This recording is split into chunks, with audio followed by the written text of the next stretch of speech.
अस्सलाम वालेकुम दोस्तों, हिस्टोरिकल वर्ल्ड की एक और तारीखी वीडियो में आप सबको खुश आमदीद कहता हूँ।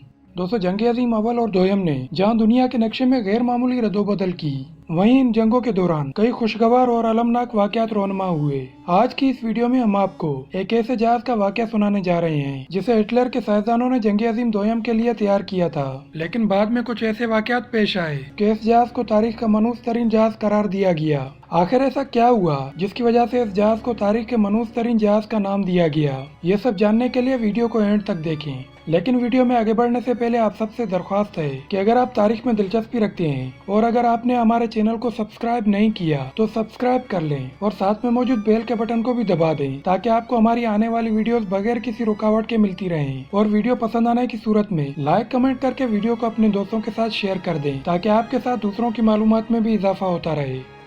दोस्तों, ये साल 1935 था जब हिटलर के हुक्म पर जर्मन साइंसदानों ने एक तबाहकुन जहाज बनाने की ठान ली और फिर इस जहाज की तैयारी के लिए अपनी तमाम तर ज़हनी कुव्वत सर्फ कर दी। इस जहाज की रफ्तार बरतानिया के जंगी जहाजों से कई गुना ज्यादा थी। जर्मन साइंसदानों ने इस जहाज पर एक दूरमार तोप भी नस्ब की जो दुश्मनों से बहुत दूर उफक पर ही निमट सकती थी। इसके अलावा इस जहाज पर इलेक्ट्रॉनिक स्क्रीन भी लगी हुई थी जो दुश्मनों के आने से पहले ही उनकी निशानदेही कर सकती थी। उस दौर के जदीद तरीन जंगी साजो सामान से लैस इस जहाज को स्कारन हार्स्ट का नाम दिया गया। लेकिन इस जहाज में सबसे पहली खराबी उस वक्त पैदा हुई जब इसका 2/3 हिस्सा मुकम्मल हो चुका था। इससे टूटे हुए शहीतरों की तरह खतरनाक आवाजें निकलती थीं और फिर एक दिन ये अपने पहलुओं के बल उलट गया जिससे 61 कारकुन हलाक हुए और 110 के करीब जख्मी हुए। फिर इसे सीधा करने में 3 माह लग गए और उसी वक्त से आम तासुर पैदा हुआ कि ये जहाज मनहूस है।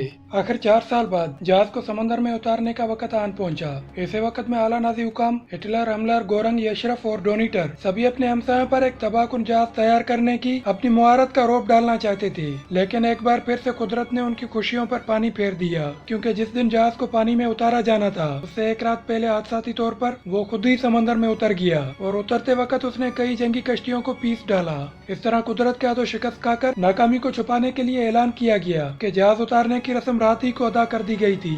दोस्तों, जब यह जहाज जंगी मुहाज में कूदा तो कोई शक नहीं कि उसने अपने मुखालफों के परखचे उड़ा दिए। जब जर्मनों ने डांजिग फतह किया तो उन्होंने पूरी दुनिया को फखरिया तौर पर अपने जहाज की तबाहकुन कार्रवाई की तस्वीर भेजी, मगर बहुत कम लोगों को मालूम था कि इसी जंग के दौरान एक फनी खराबी के तहत जहाज ने अपने ही 9 कारकुनों को हलाक कर दिया था। इसके अलावा इस जहाज की बड़ी तोप भी फट गई जिससे 12 तोपची हलाक हुए। इसी तरह ओस्लो के मुहासरे के दौरान इस कारण हास्ट ने काफी तबाही मचाई, लेकिन इस दौरान जहाज में मुतअद्दिद जगहों पर आग लग गई और बिलाखिर एक दूसरे जहाज की मदद से उसे बाहिफाजत जंगी मैदान से बाहर निकाल लिया गया। ताहम पीछे हटते हुए बरतानवी जंगी बेड़े की नजर उस पर पड़ गई और एक जंगी जहाज उसकी तरफ लपका। क्योंकि इस कारण हास्ट की रफ्तार काफी तेज थी, इसलिए वो बरतानवी जहाज से काफी दूर चला गया। लेकिन बरतानवी जहाज ने इस पर 16,000 गज के फासले से ताबड़तोड़ हमले किए, जिससे आखिरकार ये जहाज डूब गया। जहाज के तबाह होने की वजह से ज्यादातर अमला मुंजमद पानी में डूब के मर गया और सिर्फ 2 अफराद बचे, लेकिन वो भी 2 माह बाद तेल गर्म करने वाले हीटर के फटने से हलाक हो गए। और यूं नाजियों के इस जहाज की नहुसत ने बचने वाले अफराद को भी नहीं छोड़ा।